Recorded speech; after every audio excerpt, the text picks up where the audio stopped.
오늘도 거룩한 주일 주 안에 찾아와 주시고 예배드리시는 모든 주의 종들께 그리스도의 넘치는 은혜와 평강이 함께 하시기를 주님의 이름으로 축원합니다.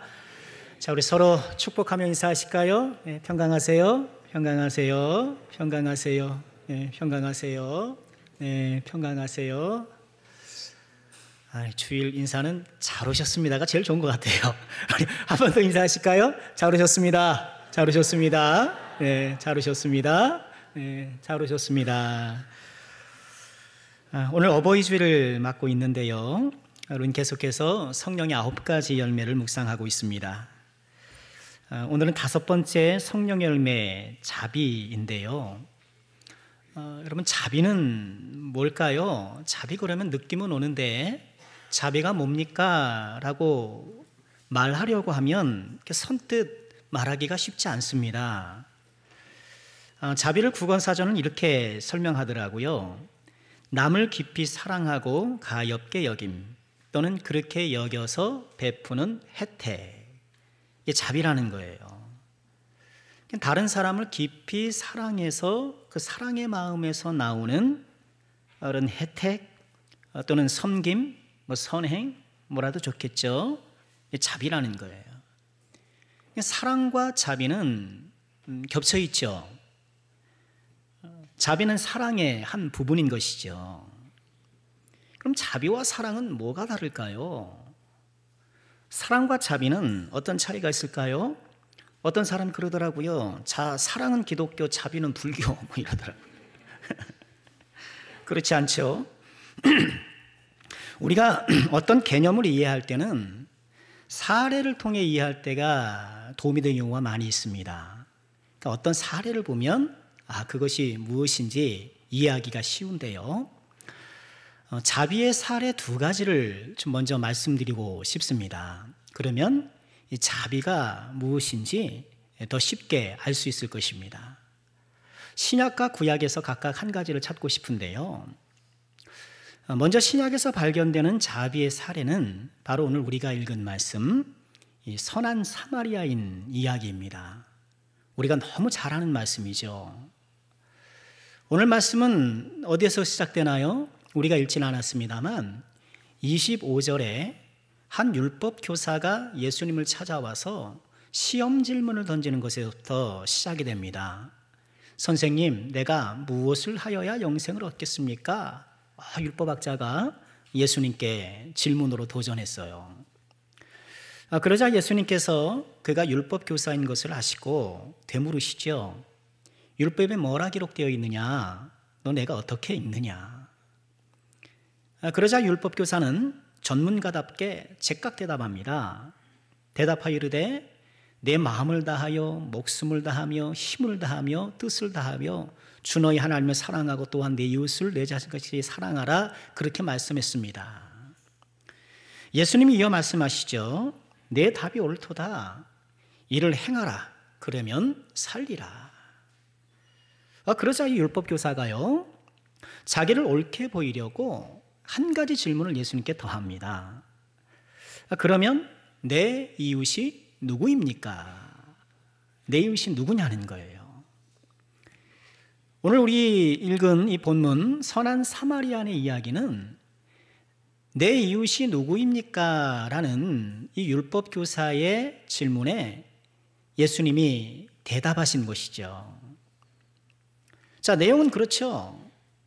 어떤 사람이 예루살렘에서 여리고로 내려가다가 그만 강도를 만나고 맙니다.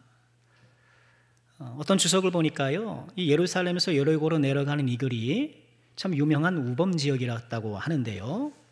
정확한지 모르겠습니다만 강도를 만나서 돈 빼앗기고 옷도 빼앗기고, 빼앗으면 그만 가지, 이 사람을 때려서 거반 죽게 만듭니다. 그리고는 내버리고 간 것이죠. 한 제사장이 이 길을 가다가 그를 발견하는데 그만 피하여 지나가고 맙니다. 이어 한 레위인도 지나가는데 역시 보고는 그냥 지나치고 말지요. 그런데 어떤 사마리아인은 그를 보고는 불쌍히 여겨서 포도주와 기름을 그 상처에 발라주고 자기 짐승, 아마 나귀겠죠, 태워서 주막으로 데리고 가서 밤새 돌봐줍니다. 이튿날 부득이 일정상 떠날 수밖에 없었던 것 같아요. 그런데 그냥 가는 것이 아니라 주막 주인에게 데나리온 2를 주면서, 이 데나리온 하나는 당시 하루 노동 품삯이라고 하잖아요. 그러니까 이틀치 일할 수 있는, 일해야 벌 수 있는 적지 않은 금액을 주막 주인에게 내어줘서 좀 돌봐달라 부탁을 하고 길을 떠납니다. 만약 비용이 모자란다면 자기가 돌아오는 길에 더 갚아주겠다고 합니다. 그러면서 예수님은 누가 이 강도 만난 자의 이웃이겠냐고 물으셨죠. 그러자 율법교사가 어떻게 대답하나요? 자비를 베푼 자입니다.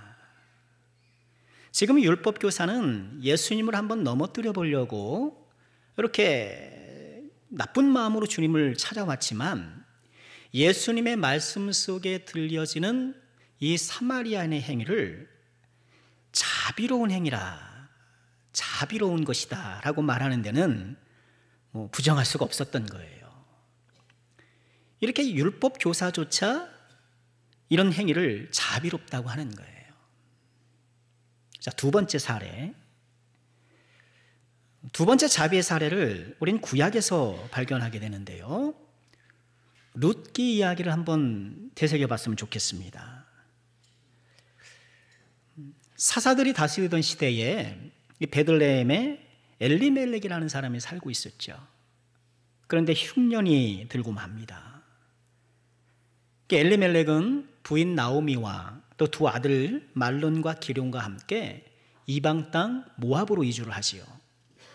이거 대한민국에 흉년이 있으니까 딴 데로 가는 거예요. 옛날 같은 만주가 됐든 일본이 됐든 어디가 됐든 못 살겠다, 다른 데 가서 좀 다시 한번 시작해보자, 그런 것이죠.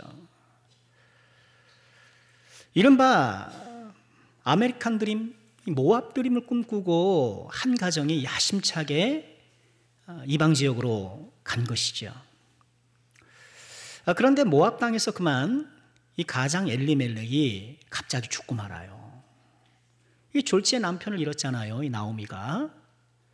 그래도 2 아들이 있으니까 좀 나름 용기를 내지 않겠습니까? 2 아들이 모압 여인들과 결혼도 해요. 야, 결혼도 했으니 이제 우리 좀 집안이 좀 일어서겠구나. 그런데 그만 2 아들도 죽고 말아요. 졸지에 이 집안에 나오미, 2 며느리 오르바와 룻, 3명 여자만, 미망만 남게 되었잖아요. 모압 드림을 꿈꾸고 고향을 떠났지만 모든 것을 잃어버리고 말았고, 나오미는 안 되겠구나, 내가 고향으로 돌아가겠다 하면서 베들레헴으로 돌아가잖아요. 그런데 누가 걱정입니까? 이 2 며느리가 걱정인 거예요. 그래서 며느리에게 그만 친정으로 돌아가라, 이제 남편도 없고 너희들은 자유롭지 않냐, 가서 새롭게 시작해라, 이렇게 그들을 보냅니다. 2 며느리가 모두 아닙니다, 우리 어머니를 따르겠습니다 라고 하지만, 이 나오미가 거듭 설득하니 오르바는 친정으로 돌아갔고, 그렇지만 룻은 나오미의 거듭된 만류에도 불구하고 결국 끝까지 따르기로 하는 것이죠. 결국 이 2 여인이 베들레헴으로 돌아오게 되는데, 이 룻기는 이 이방 모압 여인 룻의 베들레헴 생존기잖아요. 시어머니를 따라 낯선 땅에 와서 남자들 틈에서 이삭 줍기를 마다하고 어머니를 보양하잖아요. 심지어 한밤중에 기업물을 짜가 되는 보아스가 자고 있는 타작마당에 몰래 들어가잖아요. 이 젊은 여인이 이 남자가 자고 있는 타작마당에 몰래 들어가는 거예요. 결혼해달라고, 기업 물어달라고. 자, 이런 룻에게 보아스가 이렇게 얘기를 해요.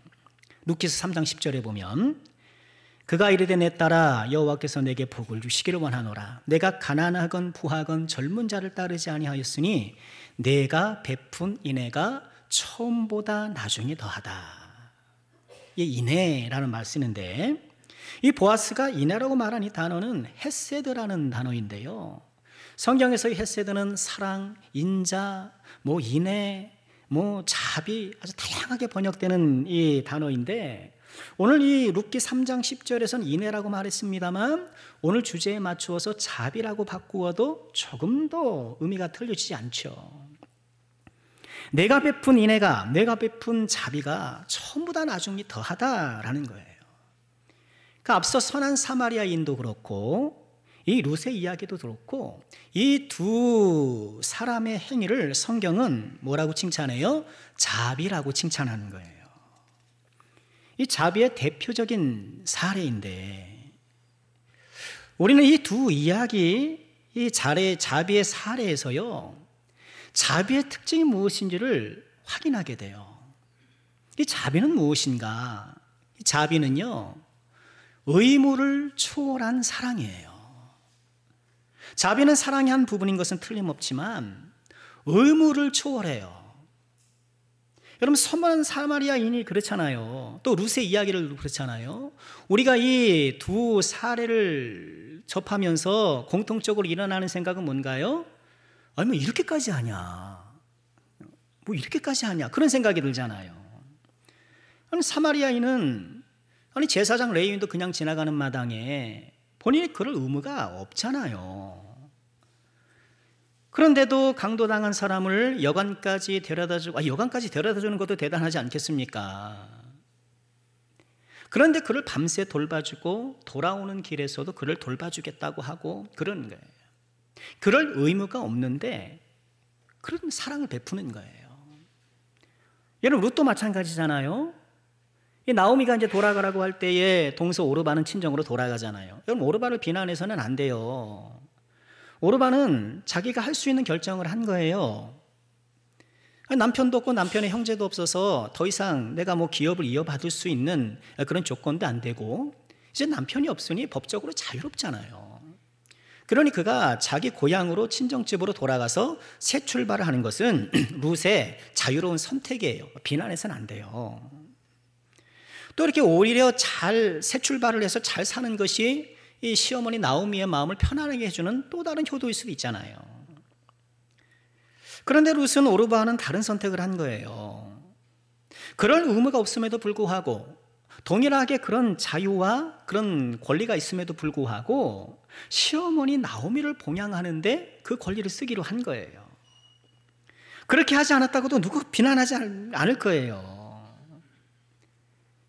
여러분, 지금 이 룻기의 나오미는 어떻습니까?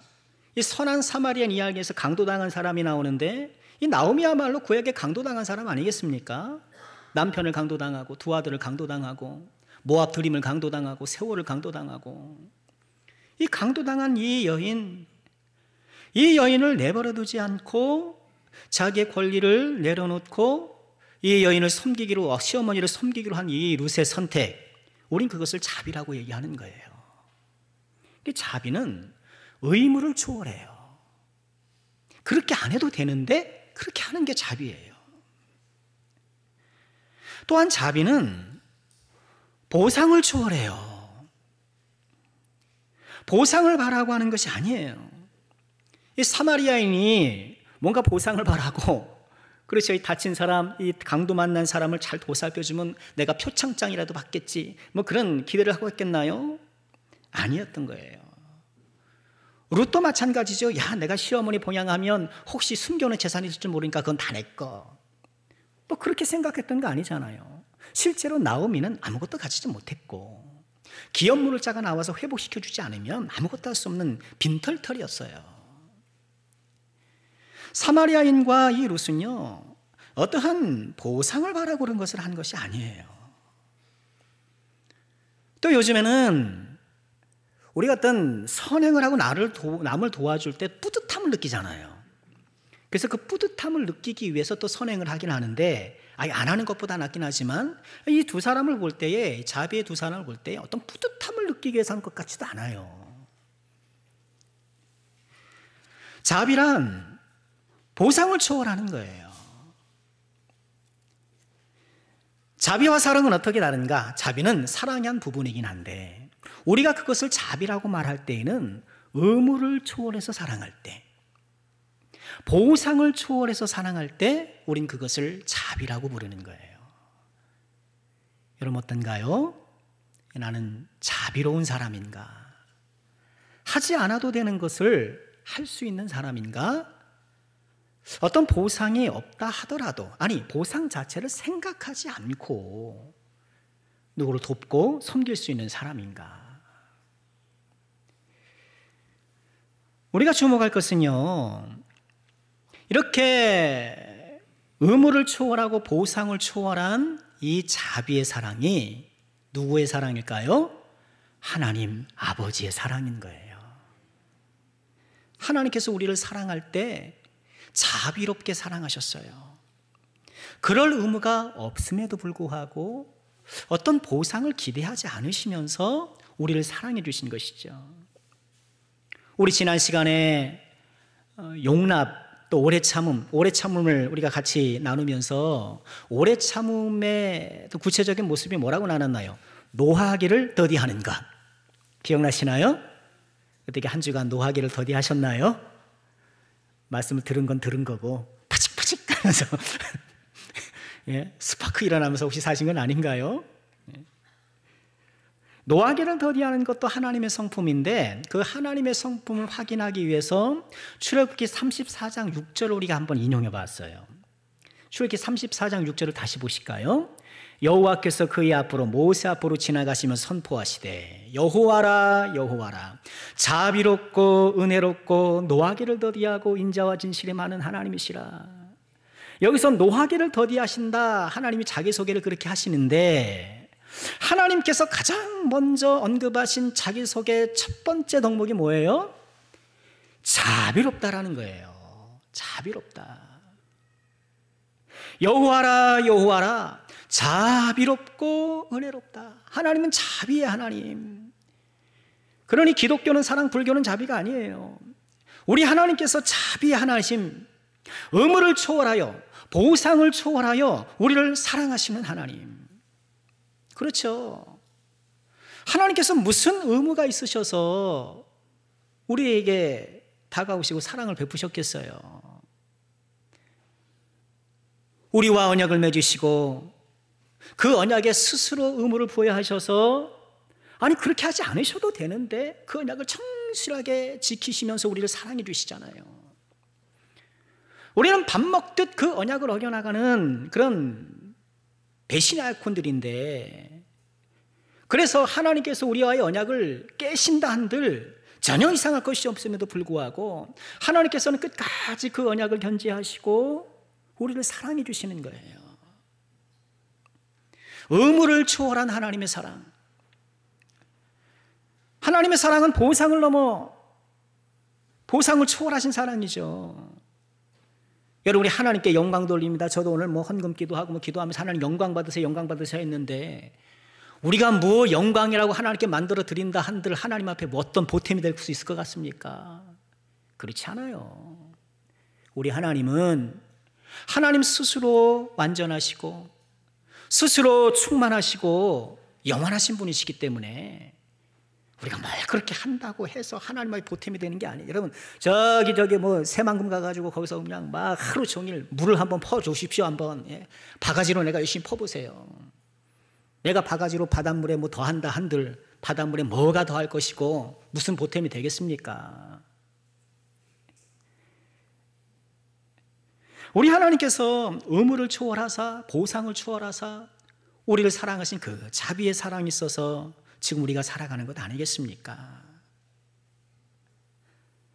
무엇보다 자기 아들을 내어주셨잖아요. 우리가 사마리아인을 보면서, 룻을 보면서 뭐 이렇게까지 하냐, 그런 생각을 하게 되는데, 아니 우리 아버지 하나님이야말로 아니 뭐 그렇게까지 하냐는 거예요. 자기 아들을. 여러분, 무슨 대단한 일이 있어서 자기 아들을 희생시키겠습니까? 여러분 그러시겠습니까? 우리가 그럴 수 있을까요? 무슨 대단한 일이라고 내 아들 내가 죽게 말하는, 죽을지로 가게 하겠어요? 그런 부모가 어디 있겠어요? 아버지 하나님이 그런 하나님이신 거예요. 우리 하나님께서 의무와 보상을 초월하여 우리에게 다가오셔서 그렇게까지 안 하셔도 되는데 자기 아들을 내어주시기까지 우리를 사랑하셔서 우리를 하나님의 자녀 삼아주신가. 우리 하나님의 크신 은혜, 이 자비의 하나님을 우리가 영원토록 찬양하지 않을 수 없는 것이죠. 그런데요, 하나님께서 이처럼 의무와 보상을 초월한 자비의 사랑을 우리에게 베풀시기 위해 하셔서 선택한 사람들이 있어요. 누굴까요? 우리의 부모님들이에요. 우리의 부모님들을 이 자비로운 사랑의 통로로 사용하셔서 우리에게 그 사랑을 베풀어 주신 거예요. 우리 부모님들이 의무와 보상을 초월한 아버지의 자비의 사랑으로 우리를 사랑해 주시는 것이죠. 오늘 어버이 주일을 맞고 있는데 이런 부모님의 사랑 우리가 어떻게 표현할 수 있을까요? 자비의 사랑, 의무와 보상을 초월한 자비의 사랑, 부모님의 사랑 아니겠습니까? 물론 부모는 자녀에 대한 책임의식이 있어요. 어떤 의무감이 있는 것은 사실이에요. 그러나 부모님의 사랑을 그 책임감, 의무감으로 다 설명할 수가 없어요. 부모님들이 자녀들의 섬김을 기대할 수는 있겠죠. 내가 이 녀석 내가 잘 키우면 나중에 그래도 내가 늙었을 때에 나를 잘 돌봐주겠지 하는 그런 기대는 할 수 있겠죠. 그러나 그런 기대 심리가 사랑의 이유는 아니죠. 혹 그런 기대에 못 미치다 하더라도 자녀를 사랑하는 것이 부모의 사랑이잖아요. 우리 이미 부모님이 하늘나라에 가신 분들이 많이 계신데 저는 아직 부모님이 생존해 계시니까 좀 마음이 새롭지 않으세요? 저도 언젠가 그때가 되면 좀 공감할 수 있을 것 같은데 이 세상 우리가 참 사랑 노래도 많이 하고 사랑 타령 TV 틀고 음악 틀면 다 사랑이 어쩌고 저쩌고 노래하는데 부모님 사랑만한 사랑이 없는 것 같아요. 하나님 사랑 외에 우리에게 의무와 보상을 초월하여서 순수하게 다 사랑해 주는 것은 부모님밖에 없는 것 같아요. 부모님 어떠나요? 내가 못해서 그렇지 하나라도 더 해주고 싶잖아요. 우리 자녀들 오시면 어때요? 바리바리 싸주시죠? 저도 부모님께 가면 참 이거 싸주시려고 그래요. 이것도 가져가라, 저것도 가져가라. 제가 살 빠져서 많이 안 먹어요. 막 싸주시는 거예요. 가만 생각해 보면 누가 날 그렇게 생각해 줄까 싶어요. 부모님이 안 계시면 누가 날 이렇게 생각해 줄까? 물론 우리 배우자들도 서로 각진히 사랑하긴 하지만 부모의 사랑은 또 결이 다른 것 아니겠습니까? 마틴 루터는 부모님을 일컬어서 우리를 지으신 하나님의 손길 이렇게 아주 좋은 표현을 했어요. 태초의 아담이 하나님께서 직접 손수 빚으셨다면 그 이후에 출생한 우리들은 누가 빚었을까요? 부모님을 통해서 빚으신 거예요. 그래서 우리를 지으신 하나님의 손길이라고 했는데 다만 우리를 지으시게만 한 손길일까요? 그렇지 않죠. 하나님의 자비의 사랑을 경험하게 하시는 것이 바로 이 부모님인 거예요. 그리고 인간은 부모가 없으면 살 수가 없어요. 그렇죠? 다른 동물들은 태어나면 얼마 안 돼서 막 걷고 뛰고 막 그러잖아요. 성장 속도가 빠르고 독립 속도도 빨라요. 그러나 사람은 자기 발로 걸으려면 적어도 1년이 있어야 되고 스스로 독립해서 살아가면 사람마다 좀 다르겠습니다만 요즘 같은 세상에 스스로 독립하면 어느 정도 돼요? 한 30살은 돼야 되는 것 같아요. 많이 늦어져서. 뭐 20살이라고 하십시다. 뭐 줄여서. 사람이 스스로 걷고 스스로 독립하려면 십수년이 걸리는 거예요. 누군가의 도움이 없으면 그 의존적 세월을 버텨낼 수가 없는 거예요. 감사한 것은 하나님께서 부모님을 자비의 손길로 택하사 우리를 낳으실 뿐만 아니라 우리를 기르시고 우리를 이 세상에 살아갈 수 있도록 해주신 거예요. 그래서 우리는 어떻게 해야 돼요? 부모님의 은혜에 감사해야 돼요.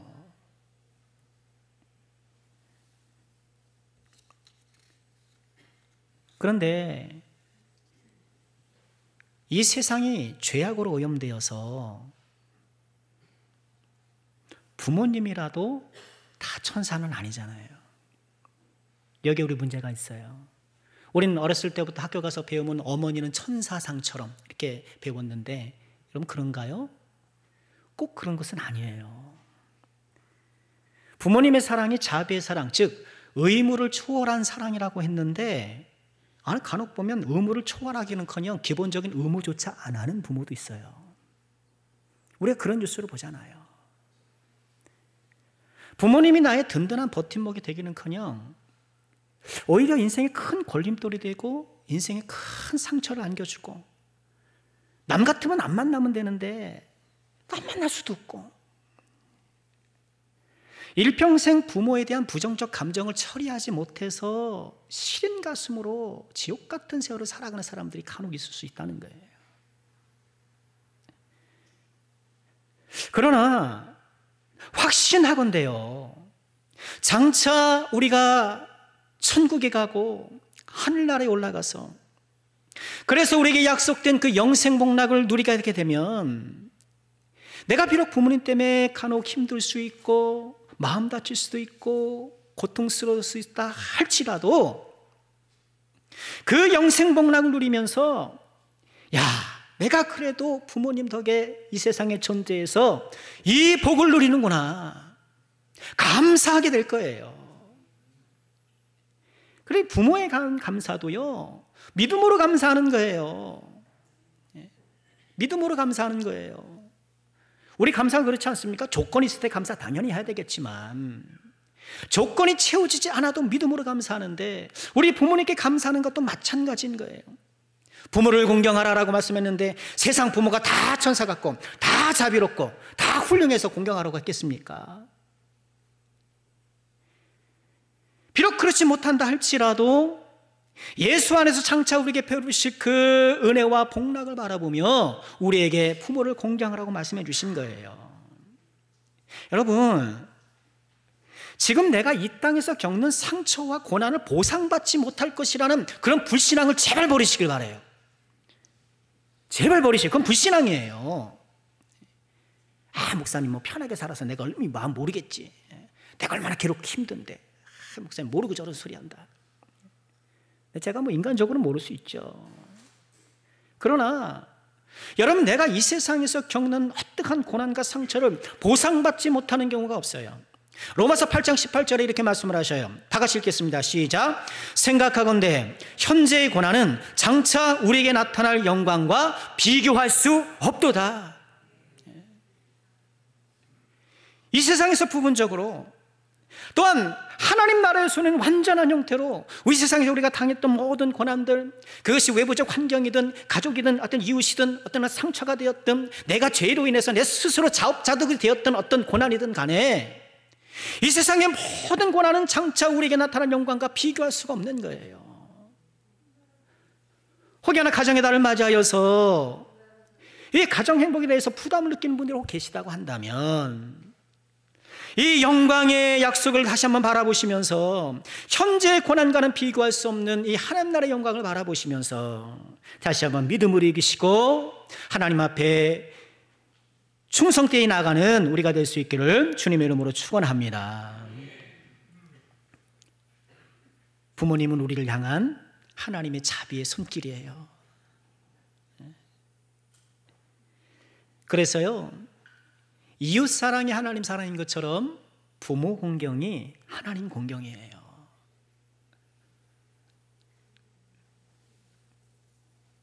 눈에 보이는 바 형제를 사랑하지 못하는 자가 눈에 보이지 않는 바 하나님을 사랑할 수 없는 것처럼 눈에 보이는 바 부모를 공경하지 못하는 자가 눈에 보이지 않는 하나님을 공경할 수 없는 것입니다.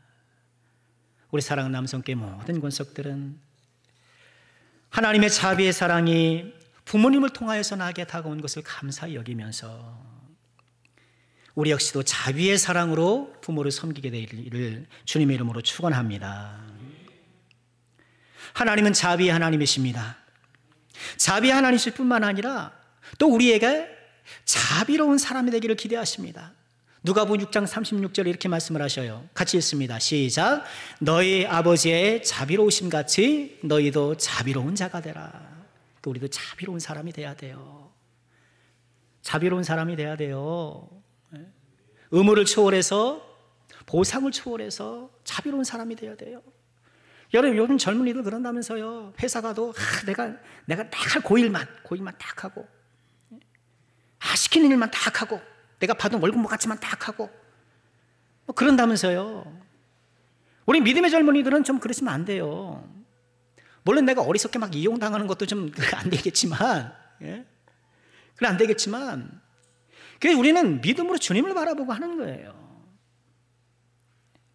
내 의무와 보상을 초월하여서 사랑해 주는 것, 사랑을 베푸는 것. 너희 아버지의 자비로우심 같이 너희도 자비로운 자가 되라 말씀하시고, 또 이 자비가 귀한 것이기 때문에 성령의 9가지 열매 가운데 5번째로 이것을 제시하시면서 우리가 자비로운 사람이 되기를 원하시는데, 자비로운 사람이 되기 위해서 한 가지 실천사항을 말씀드리고 말씀을 마치고자 합니다. 이 성령의 5번째 열매 자비를 맺기 위해서 우리가 해야 될 경건 훈련 한 가지가 있는데, 그것은 친절입니다. 우리 오늘 누가복음 말씀 읽었습니다만 이 성령의 9가지 열매의 원 본문은 어딘가요? 갈라디아 5장 22절 23절이죠. 오직 성령의 열매는 사랑과 희락과 화평과 오래 참음과 자비와 양성과 충성과 온유와 절제니 이 같은 것을 금지할 법이 없느니라. 이 자비를 말씀하셨는데요. 이 자비라는 단어를 영어 성경은 거의 예외 없이 kindness, 친절이라고 번역을 해요. 자비로운 사람의 가장 두드러운 특징은 무엇인가? 친절이에요. 친절한 사람은 자비롭고, 친절하지 않은 사람이 자비로운 거 보셨어요? 여러분 주변에 좀 친절이 좀 덜한 분들이 계시긴 있잖아요. 그렇죠? 자비로울 수가 없어요. 자비의 성령의 열매를 맺기 위해서 우리가 해야 될 경건의 훈련은 친절이에요. 우리 친절이 자연스럽게 나오는 사람. 여러분 성령의 열매 자체가 이게 우리의 인품이고, 우리 인품이라는 것은 습관적으로 나오는 거잖아요. 습관적이라는 것은 내가 의식하지 않고 나오는 게 습관이에요. 여러분 그렇죠? 내가 습관을 뭐 하려고 해서 나오는 게 아니잖아요. 습관적으로 그래서 나오는 거잖아요. 우리 성령의 열매가 내 안에 자연스럽게 나올 수 있도록 우리가 경건의 훈련을 해야 되는데, 그것 가운데 하나가 친절의 훈련. 요즘 친절하지 않은 사람이 없어요. 그렇죠? 다 친절해요. 가게 가도 식당에 가도 오셨냐고 막 친절해요. 세상에 친절이 넘쳐요. 그런데 이렇게 친절이 넘치는 세상 가운데에 새로운 말이 생겼어요. 감정노동. 얘기 들어보셨어요? 감정노동이라는 거예요. 저처럼 서비스업에 종사하는 분들이 손님을 맞아서 항상 웃어주고 예 손님 하면서 이렇게 온화하려고 하다 보니까 속은 그렇지 않은데, 속상한데 또 내가 저런 일로 막 스트레스 있는데 막 이렇게 웃어주고 친절하게 하려고 하니까 그게 노동이 되고 너무 힘들다는 거예요. 감정 노동이 된다는 거예요. 감정 노동은 친절 노동이죠. 뭐 친절이 노동이 돼버린 거예요. 여러분 혹시 여러분 가운데 그런 친절 노동 때문에 힘드신 분이 계시나요? 목사는 친절 노동인가? 어떻게 해야 되나요? 항상 웃어주고 막 그래야 되나요? 여러분 친절 노동이라는 것, 감정 노동이라는 것 참 안타까운 일이긴 한데요. 이런 감정 노동에서 벗어나는 방법이 뭘까요? 내가 진짜 친절하면 돼요. 내가 진짜 친절하면 돼요. 그러면은요, 상처도 덜 받아요. 상처를 안 받을 수는 없겠죠. 진상 고객이 있다면서요. 진상 고객이. 네. 전화하면서 막 하면서 괴롭히고 막 하는 진상 고객이 있으니까 순간 타직하고 그냥 좀 기분이 언짢을 수는 물론 있을 거예요. 그런데 내 안에 친절이 잘 훈련되고 성령의 열매가 내 마음을 잘 다스리는 사람은 순간 언짢아도 잘 복원해요. 스스로 잘 회복해요. 그런데 이런 내 영혼의 성령의 열매를 통해서 진지한 변화 없이 말 그대로 친절 노동만 하고 이 감정 노동만 해서는 상처를 받기가 너무 쉬운 거예요. 스트레스를 너무너무 많이 받는 거예요. 여러분 차인표 씨 아시죠? 차인표 씨가 어떤 TV 프로그램에 나와서 그런 얘기를 하더라고요. 군대 훈련소를 갔더니만 기합 잡는다고 막 얼차려 주잖아요. 얼차려 주는데 푸시업을 시키더라는 거예요. 근데 자기는 심심하면 운동하면서 100번, 1000번도 하는 푸시업을 벌 준다고 시킨다니까 되게 웃기더라는 거예요. 그게 무슨 벌인가? 그런 거예요. 평소에 이 단련된 근육이 있으니까 그럼 얼차려도 손쉬운 거예요. 마찬가지 아닐까요? 우리 보통 마음의 근육 얘기를 하는데 마음의 근육 막 두들겨 맞는 게 그냥 이제 일상이 돼가지고 못 느끼는 그런 것이 아니고요. 진짜 마음의 근육은 뭘까요? 성령의 열매인 거예요. 성령께서 우리 안에 우리의 마음을 새롭게 하시고 우리 안에 거룩한 인격을 서여주셔서 특별히 오늘 이 자비의 마음, 이 평강의 마음 우리가 허락해 주셔서 어떤 외부의 스트레스가 오고 외부의 어떤 얼차려 같은 그런 고난의 상용하더라도 그것을 넉넉히 이겨나가는 거예요. 그러니 성령의 열매는 다만 이 교회 안에서 우리가 누리는 어떤 신앙을 위해서만이 아니라 성령의 열매가 풍성할 때 우리는 건강하게 살고 수 있고요. 성령의 열매가 풍성했을 때 우리가 일상에서도 승리의 삶을 살 수 있는 거예요. 우리 사랑하는 모든 죄종들, 성령의 열매가 주시는 이 자비로 말미암아 특별히 친절한 죄종들 되시길 주 이름으로 축원합니다. 근데 우리 친절의 진가가 어디에서 나올까요? 여러분 진짜 친절인지 아닌지를 어디서 확인할 수 있을까요? 그것은 내가 하는 일이 방해받을 때 진가가 드러난다고 해요. 우리 예수님은 친절하신 분이시잖아요. 그런데 복음서를 보면 예수님께서 말씀이나 어떤 역사를 행하실 때 보면 다른 일을 하고 있는데 누가 방해를 하는 그 상황에서 어떤 말씀을 하시고 역사를 행하실 때가 많아요. 예를 들면 12의 혈루증 앓던 여인이 예수님에게 가가지고 옷자락 만지잖아요. 근데 그 예수님은 그때 뭐 하고 계셨죠? 야이로의 딸을 고치기 위해서 막 치유 사역하러 막 가고 계셨던 거예요. 근데 뒷자락을 딱 만져가지고 그 치유의 행보를 그 가시는 걸음을 붙잡은 거예요. 지난주에 어떤 사람들이 예수님께서 안수해 주시길 위하여서 어린이들을 데리고 왔잖아요. 그러니까 제자들이 막 꾸짖었잖아요. 근데 예수님 그때 뭐 하고 계셨을까요? 열심히 말씀을 전하고 계셨던 거예요. 그러니까 아마도 제자들은 그걸 방해하지 못하도록 그렇게 꾸짖었던 모양이에요. 여리고의 소형 바디메오가 나사렛 예수여, 다윗의 자손 예수여, 나를 불쌍히 여기소 하면서 막 예수님께 외쳤는데 그때 예수님 뭐 하고 계셨을까요? 여리고에서 나가서 예루살렘으로 막 출발하는 거예요. 예루살렘은 그냥 성지순례 여행 가시는 게 아니잖아요. 십자가에 못 박히시기 위해서 단단한 결심을 하시고 지금 예루살렘으로 딱 출발하고 계시는데 바디메오가 예수님 붙잡은 거예요. 그러니 예수님께서는 치유 사역을 방해받고 말씀 사역을 방해받고 여행을 방해받고 이런 방해받는 경우가 참 많았는데 한결같이 친절하시더라는 거예요.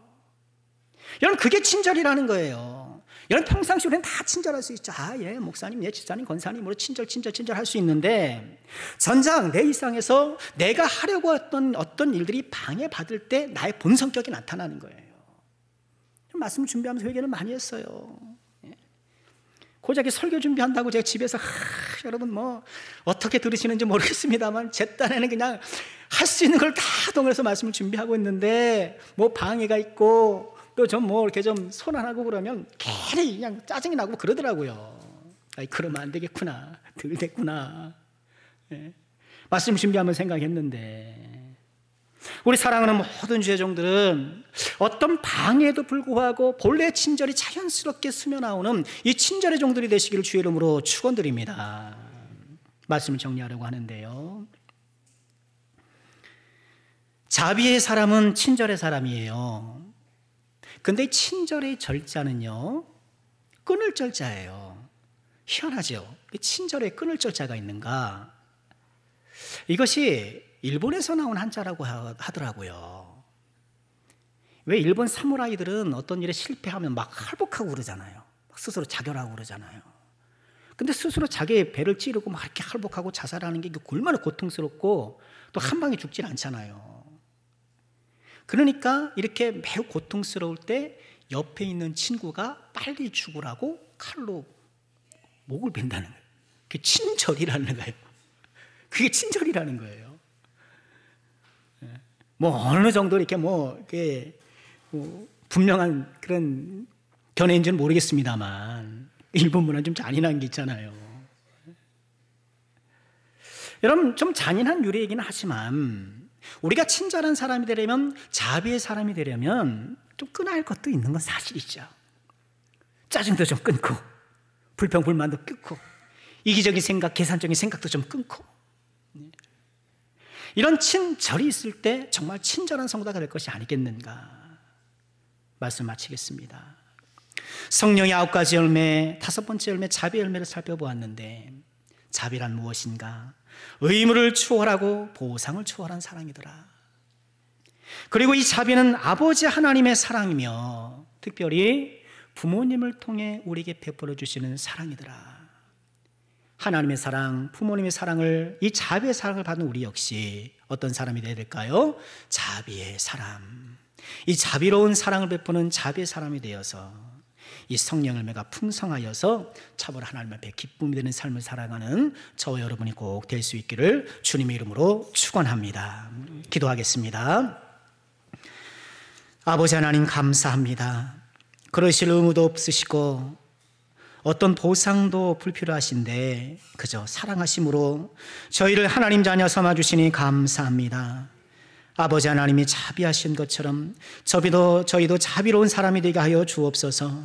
의무를 초월하여 보상을 초월하여 아버지처럼 그저 사랑할 수 있는 자비의 사람들이 다 되게 하여 주옵소서. 우리의 능력으로는 불가능하오니 성령으로 충만케 하여 주옵소서. 아버지 감사합니다. 자비의 하나님의 손길, 부모님을 허락하 주시니 감사합니다. 부모를 잘 공경하는 하나님의 자녀가 되게 하여 주시옵고, 하나님의 자비의 사랑을 자녀들에게 잘 알려주는, 하나님을 보여주는 부모가 될 수 있도록 은혜 베풀어 주시옵소서. 성령의 능력으로 성령의 열매를 맺을 수 있도록 주여 능력으로 함께하여 주옵소서. 예수님의 이름으로 기도하옵나이다. 아멘.